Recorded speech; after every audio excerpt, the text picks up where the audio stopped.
Hello everyone, my name is Anand and we are doing lecture number 8 of light.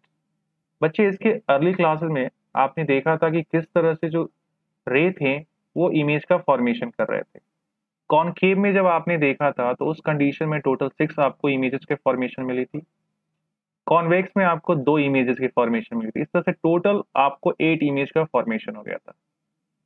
अब इन्हीं को हम क्या करेंगे ना, न्यूमेरिकल से कैलकुलेट करेंगे कि जो 6 इमेजेस बन रही थी वो कितने डिस्टेंस पे बनेंगी, कहाँ बनेंगे, ये सारी कहानी। इसमें 2 जो बन रहे थे उनको कैलकुलेट करना है। उसकी हाइट कितनी होगी, मतलब इमेज जो बना वो कितना लंबा है, ये सब चीजों का कैलकुलेशन हमें मिरर फॉर्मूला और मैग्निफिकेशन के थ्रू चीजें मिल जाती हैं। तो इस लेक्चर में हम लोग मिरर फॉर्मूला को कवर करेंगे और साथ ही साथ मैग्निफिकेशन को कवर करने वाले हैं। तो चलिए फटाफट मिरर फॉर्मूला को समझते हैं। देखो, ये मैंने कंडीशन लास्ट वाला लिया था समझाने के लिए आपको। ये प्रिंसिपल एक्सिस के बच्चे एक है एफ और पी के बीच में, तो कंडीशन अगर आपको याद आ रहा होगा तो यहाँ से एक स्ट्रेट रेज हमने लिया था और ये कहाँ जाएगा, पैरेलल है तो कहाँ जाता है बच्चे, ये प्रिंसिपल फोकस से जाता है। ठीक है ना। सेकेंडरी हमने क्या लिया था, एक ऐसे कहाँ पे पोल पे हमने फॉल कराया था और पोल के बाद फिर उसी एंगल को बनाते हुए हमने क्या किया था, इसको कुछ इस तरह से हमने साइड में ले गए थे। और इस तरह से जब हम इसको, हमारे आंखों को क्या लगा, जब इसको हम पीछे करेंगे तो कहीं ये यहाँ पे जाके मीट करता हुआ हमें दिखाई देता है ऐसे कुछ, ये रेज ऐसे पर्टिकुलर पॉइंट पे मीट करेंगे। ठीक है ना। और जहाँ पे 2 रेज मीट करती है वहीं भी हमारा इमेज का फॉर्मेशन हो जाता है। सिमिलरली इस कंडीशन में देखो तो हमने कहीं रखा हुआ है, तो इस कंडीशन में प्रिंसिपल एक्सिस के ये पैरेलल जाएंगे रेज बच्चे। तो इस कंडीशन में क्या होगा, ये तो जाने के बाद क्या होता है, ये इधर चला जाता है। बट हमें क्या लगता है, हमें लगता है कि ये रेज कहीं समवे समहाउ ये कुछ इस फोकस से होके गुजर रहा है, मेन फोकस से यहाँ से होके ये गुजर रहा है ऐसे। ठीक है ना।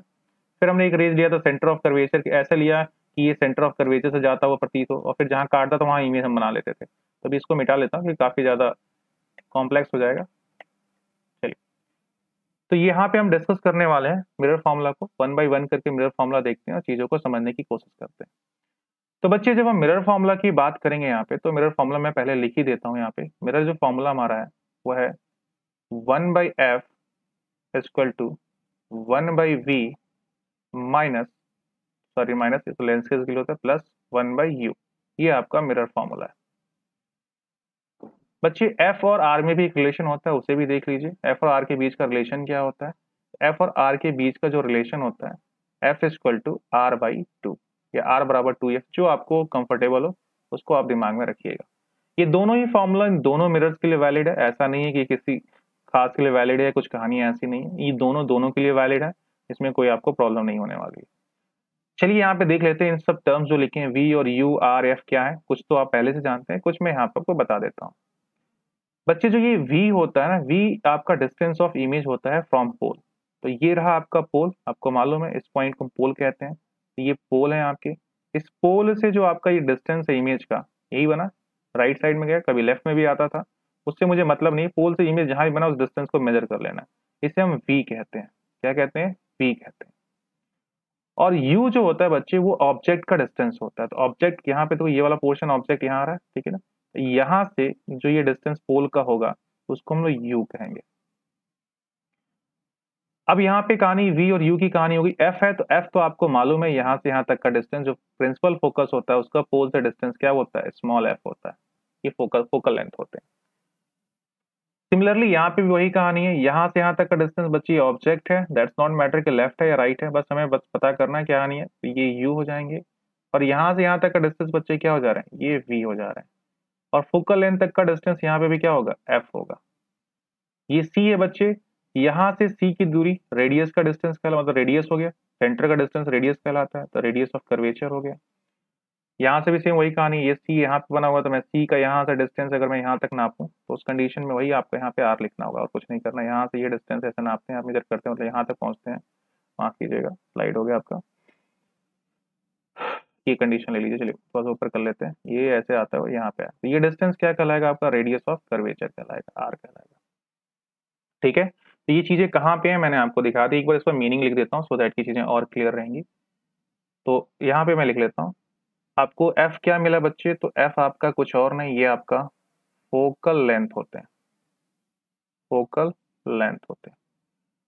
और बच्चे यहाँ पे u क्या है बच्चे, तो u डिस्टेंस ऑफ ऑब्जेक्ट है। क्या है, डिस्टेंस ऑफ इसका ऑब्जेक्ट, ऑब्जेक्ट डिस्टेंस जो भी होगा। और v क्या है बच्चे, v आपका डिस्टेंस ऑफ इमेज है। क्या है? Distance of image, right. R क्या है? तो आर मैं यहां लिख देता हूं। आर बच्चे कुछ और नहीं, आपका आर जो है रेडियस, बट किसका रेडियस है? Of curvature. कर्वेचर का रेडियस है, कर्वेचर, TURE। जितने भी यहाँ पे नेम्स थे उसका मीनिंग मैंने आपको क्लियर कर दिया, सारी चीजें। एक बात और दिमाग में रख लेना, वो क्या दिमाग में आपको रखना है कि कॉनकेव का फोकल लेंथ, ठीक है ना, कॉनकेव फोकल लेंथ। हालांकि मैं बताऊंगा आगे चल के जब साइन कन्वेंशन बताऊंगा, बट फिर भी यहाँ पे एक बार दिमाग में बैठा लीजिए। कॉनकेव का जो फोकल लेंथ होता है वो हमेशा ही निगेटिव होता है, always negative, convex, concave mirror के लिए। और यही जब सेम उसका उल्टा करते हैं, कॉन्वेक्स का करते हैं, तो कॉन्वेक्स का जो फोकल लेंथ होता है बच्चे, ठीक है, इसका फोकल लेंथ जो आपका निकल के आएगा वो हमेशा क्या होता है? पॉजिटिव होता है। क्या होता है? पॉजिटिव। तो ये बात आपको दिमाग में रख लेना है, ठीक है ना। जब न्यूमेरिकल लगाएंगे तो उसमें बहुत हेल्पफुल होगा। हालांकि मैं साइन कन्वेंशन पढ़ाऊंगा तो वहां ये सारी बातें बताऊंगा। तो ये आपका मिरर फॉर्मूला था, उसकी मीनिंग क्या थे मैंने आपको समझा दिया। अगली जो स्लाइड है हमारी, वो हमारा बेसिकली डिस्कस करने वाले हैं मैग्निफिकेशन को लेके। दोनों एक साथ पढ़े रहेंगे तो चीजें आसान होती हैं और इसके न्यूमेरिकल्स इजीली सॉल्व हो जाते हैं। बच्चे मैग्निफिकेशन का मतलब सिंपल सा होता है किसी चीज को कितना मैग्नीफाई किया गया हो। तो यहाँ पे मैग्नीफाई किसको करना है? हमें ऑब्जेक्ट को मैग्नीफाई करना है। उससे क्या बनेगा? इमेज बनेगा। तो इमेज कितना बड़ा या छोटा बना, इमेज मेरा कितना बड़ा है या कितना छोटा है, इज कॉल्ड मैग्निफिकेशन। इसी को मैग्निफिकेशन कहते हैं। आपने देखा था कॉनकेव में वो चम्मच वाला भी एक्सपेरिमेंट, याद होगा। फोटो दूर था तो छोटा था, पास में चम्मच लेके आए तो थोड़ा फोटो बड़ा बनने लगा। कॉनकेव में बहुत सारी कंडीशंस बने, छोटे बड़े सब बन रहे थे। कॉन्वेक्स में सिर्फ आपका छोटा ही इमेज बन रहा था। That is what magnification. वो मिरर क्या कर रहे हैं? इमेज का मैग्निफिकेशन, मतलब ऑब्जेक्ट का जो साइज है उससे अलग बना रहे हैं, छोटा या बड़ा कर रहे हैं, इसी को मैग्निफिकेशन कहते हैं। इसको मैथमेटिकली अगर टर्म्स में समझा जाए तो क्या बोलेंगे, डिफिनेशन क्या कर सकते हैं? Magnification is the ratio of, इसको बोल सकते हो it's a ratio of, it's a ratio of negative of, sorry, एक काम करो इसको थोड़ा सा यहाँ पे कर लें, अच्छे से यहाँ पे स्टेटमेंट बना लेते हैं। Magnification is the negative ratio, ठीक है ना, is the negative ratio of distance of image, है ना, डिस्टेंस ऑफ इमेज। इसको क्या कहते हो बच्चे, डिस्टेंस ऑफ इमेज को? कोई और कलर लो यार। डिस्टेंस ऑफ इमेज, जिसको आप v से रिप्रेजेंट कर रहे थे, एंड डिस्टेंस ऑफ ऑब्जेक्ट, और इसे हम क्या कर रहे थे? इसे हम u से रिप्रेजेंट कर रहे थे, ठीक है ना। तो इस तरह से m की वैल्यू क्या हो? नेगेटिव, तो नेगेटिव लगा दिया। नेगेटिव रेशियो किसका? v का और u का। ये आपका क्या हो गया? ये आपका मैग्निफिकेशन हो गया। इसको इक्वेशन नंबर 1 दे दीजिए। सिमिलरली इसको दूसरे वर्ड में भी समझा जा सकता है मैग्निफिकेशन को। दूसरा तरीका क्या है, इसका स्टेटमेंट आपका निकल के आता है मैग्निफिकेशन का, कि magnification is again ratio of, magnification is the ratio of, यहाँ पे नेगेटिव वर्ड नहीं यूज करेंगे, ठीक है ना, is the ratio of height of image, ठीक है ना, जिसको आई से रिप्रेजेंट करते हैं हम लोग, हाइट ऑफ इमेज, ठीक है ना, height of image and height of object, ठीक है, हाइट ऑफ ऑब्जेक्ट। ये दो तरह से आपने डिफाइन कर लिया। तो इस तरह से m की वैल्यू क्या मिल जाएगी बच्चे? m बराबर हो जाएगा height of image and height of object. I for image, ठीक है ना, O for object, I for image and O for object. यहाँ से ये चीजें निकल के आ रही हैं। किताबों में आपके यहाँ पे इसको h डैश अपॉन h लिखता है तो कंफ्यूजन हो जाता है h डैश h को लेके, तो मैं यहाँ पे I और O ले लेता हूँ, क्योंकि सुविधा है तो क्या ही टेंशन है।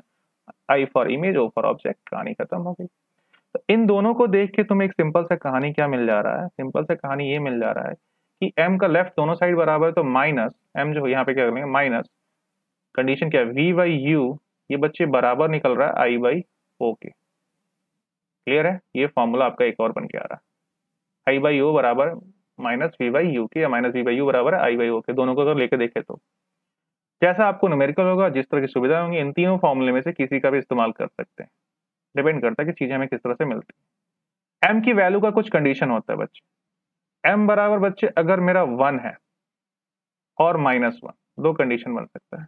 एक चीज और मैं सीधे सीधे यहाँ करा देता हूँ, बार बार करने से कोई मतलब नहीं है, चलिए करा ही देते हैं। -1 का यहाँ पे एक चीज लिख लीजिए कहीं, एम का वैल्यू अगर निगेटिव है, दैट मीन्स जो इमेज है ना बच्चे, वो इमेज मेरा रियल इमेज है। क्या है वो?